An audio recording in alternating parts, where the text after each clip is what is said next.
आज की वीडियो में सीखेंगे complete use of being. Being का यूज किस प्रकार से, किस सेंस में, कहां पर यूज किया जाता है, आज की वीडियो में सीखेंगे। तो गाइस, सबसे पहला यूज समझते हैं बीइंग का, जो कि बीइंग के साथ आपका एडजेक्टिव इसमें जुड़ेगा या फिर इस जगह पर आपका कोई नाउन भी आ सकता है। तो इस सेंस में इसका हिंदी मीनिंग हो जाएगा होना। तो चलिए समझते हैं कि होना के सेंस में बीइंग का यूज कैसे किया जाता है। तो इससे पहले आपको फॉर्मूला समझना होगा।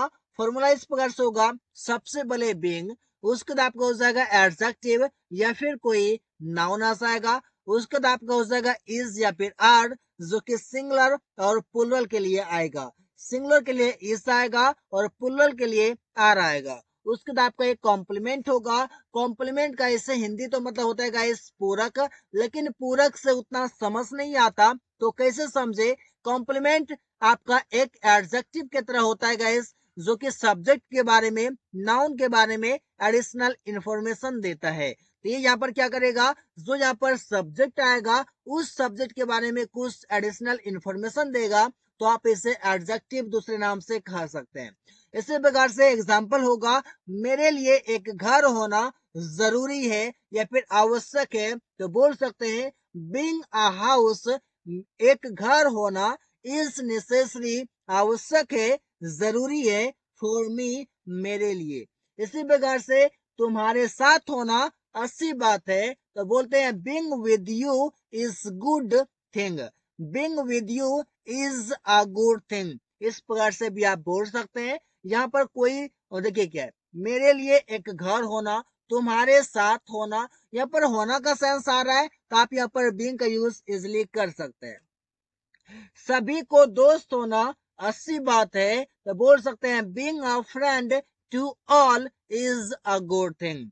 इसी प्रकार से ईमानदार होना एक सच्चे इंसान की पहचान है, तो आप बोल सकते हैं बीइंग ऑनेस्ट, ईमानदार होना is identification of a true person, एक सच्चे इंसान की पहचान है। आप आइडेंटिफिकेशन के पहले द का भी यूज कर सकते हैं कि being honest is the identification of a true person. इस प्रकार से कई सारे सेंटेंसेस होना के सेंस में आप बीइंग के लिए यूज कर सकते हैं। तो चलिए समझते हैं नेक्स्ट यूज बीइंग का। तो बीइंग का यूज अगला होगा, बीइंग के साथ आपका एडजेक्टिव आएगा, लेकिन अगर बीइंग के साथ एडजेक्टिव आता है तो मीनिंग यहाँ पर कुछ अलग होगा। वो होगा आपका हो रहा के सेंस में। इसका मतलब ये कि आपका sense of state, it means स्थिति में आपका बदलाव होगा, जैसे है वैसा नहीं, उस स्थिति में बदलाव हो रहा है, इस बारे में वो बताएगा। तो फॉर्मूला हो जाएगा बनाने के लिए, सबसे पहले सब्जेक्ट, उसके बाद आपका हो जाएगा इज एम आर, और इसके बाद आपका बीइंग, बीइंग के बाद आपका एडजेक्टिव। गाइस, अगर प्रेजेंट की बातें करेंगे तो हम यहाँ पर इज एम आर का यूज कर सकते हैं, और अगर हमको पास्ट की बातें करना होगा तो हम यहाँ पर वॉज और वर का यूज कर सकते हैं, जो कि बहुत ही इजी वे में सेंटेंस बनाए जा सकते हैं।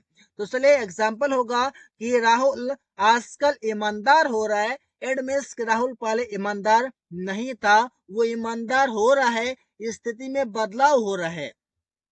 तो आप बोलेंगे Rahul is being honest nowadays. Nowadays means आजकल। इसी प्रकार से पुल पुराना हो रहा है, the bridge is being old. It means कि पुल पुराना हो रहा है, उसकी स्थिति में बदलाव हो रहा है। इसी प्रकार से तुम जवान हो रहे हो, you are being young. It means कि चेंज ऑफ स्टेट है, स्थिति में बदलाव हो रही है। इसी प्रकार से राहुल बूढ़ा हो रहा है, राहुल इज बीइंग ओल्ड। इसी प्रकार से बहुत सारे सेंटेंसेस आप इसलिए बना सकते हैं। गाइस, यहाँ पर समझना होगा कि एक सेंटेंस को आप चाहें तो 6 प्रकार से बना सकते हैं। अभी तो आपने एक प्रकार से सीखा है, मतलब कि आपका 5 आपका बसा हुआ है। इससे आप बोलते हैं कि राहुल बूढ़ा हो रहा है, तो आप बोलते हैं राहुल इज बीइंग ओल्ड। आप बोल सकते हैं राहुल बूढ़ा नहीं हो रहा है, Rahul is not being old. क्या राहुल बूढ़ा हो रहा है, इज राहुल बीइंग ओल्ड। क्या राहुल बूढ़ा नहीं हो रहा है, is Rahul not being old. Rahul क्यों बूढ़ा हो रहा है, why is Rahul being old. Rahul क्यों नहीं बूढ़ा हो रहा है, why is Rahul not being old. इस प्रकार से काफी सारे सेंटेंसेस बना सकते हैं. Then after you need to practise. If you practise you can speak very confidently guys. So you need to practice, always practice because it will make your life.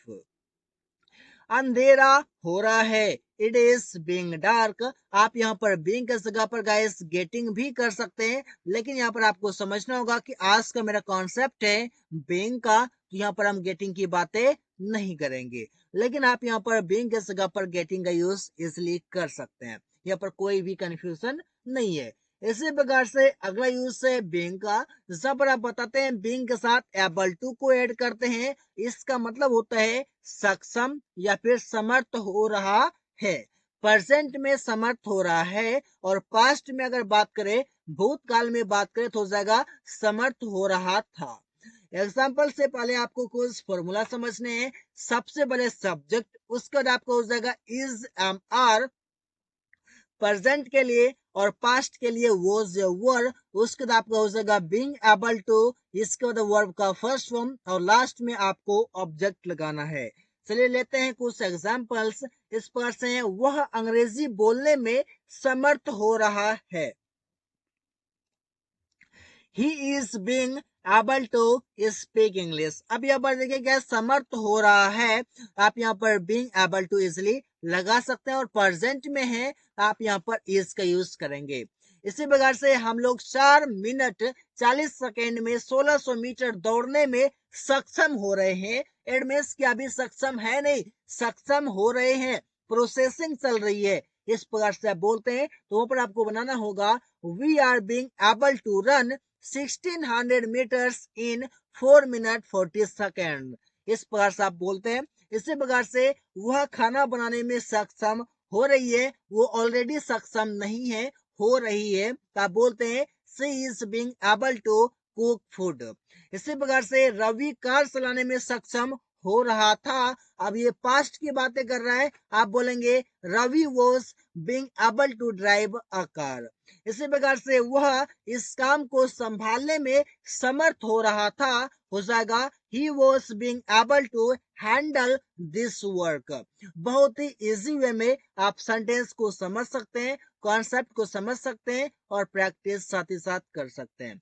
इसी प्रकार से गाइस अगला यूज है being का, जहां पर आप बताते हैं के नाते, होने के नाते, या होने के बावजूद. हिंदी में आपका 3 तरीके से मीनिंग आता है, लेकिन इंग्लिश में आप सिर्फ बीइंग बोलते हैं. तो एग्जाम्पल से पहले कुछ आपको फॉर्मूला समझना होगा. वो इस प्रकार से सबसे पहले बीइंग, और इसी बीइंग का आपका एक ऑब्जेक्ट होगा, और उसके बाद आपको एक कॉमा लगाना है, और कॉमा के बाद आपका सेंटेंस आएगा.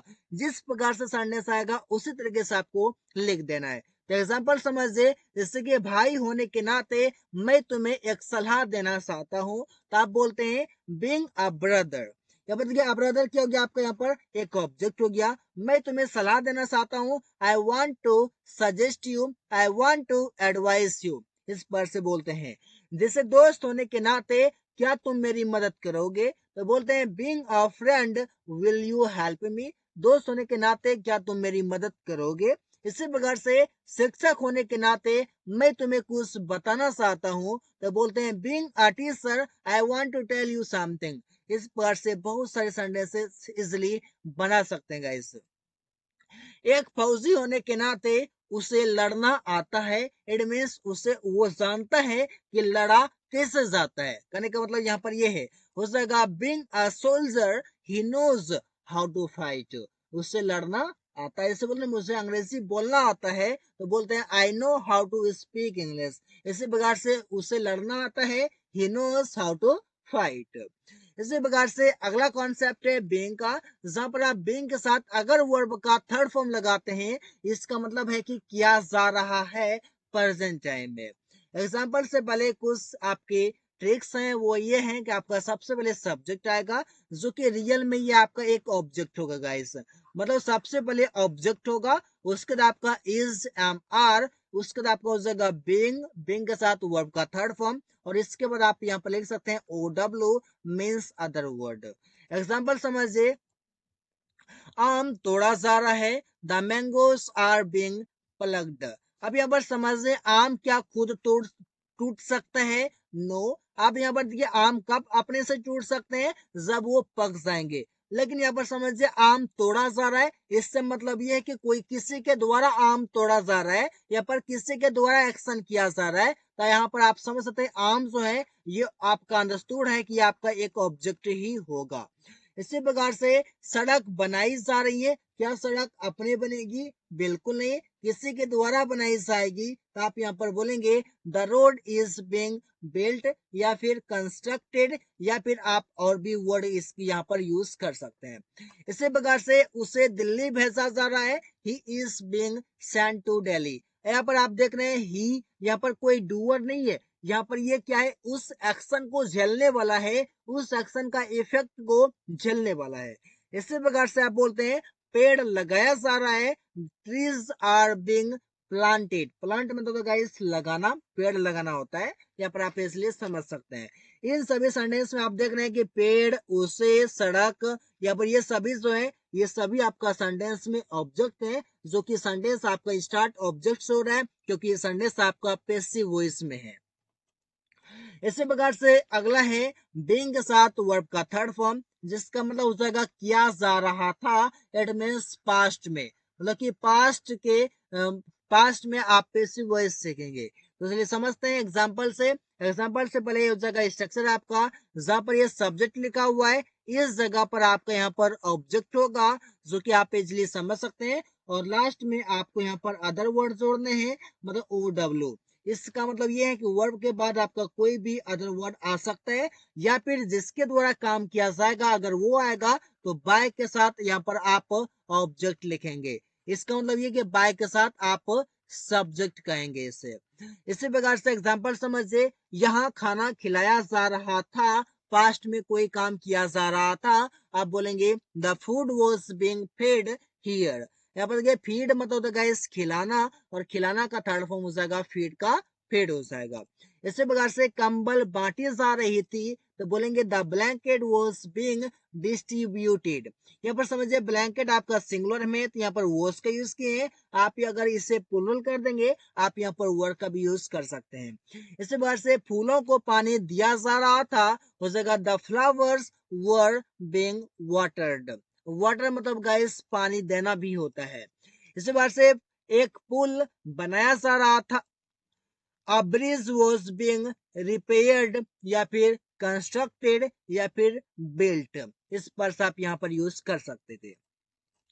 अगला यूज है बीइंग के साथ वर्ब का थर्ड फॉर्म, तो हो जाएगा कोई काम किए जाने से। कोई काम किए जाने से, उस सेंस में आप बीइंग के साथ वर्ब का थर्ड फॉर्म यूज करते हैं। फॉर एग्जाम्पल समझिए चोर गिरफ्तार होने से डरता है, उस जगह the thief is scared of being arrested.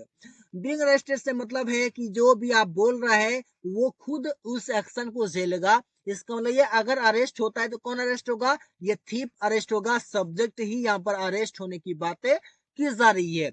इसी प्रकार से वह पिटने के बारे में सोचकर चिंतित रहता है, तो आप बोलते हैं he is worried about being beaten, thinking, या फिर आप बोल सकते हैं आफ्टर थिंकिंग।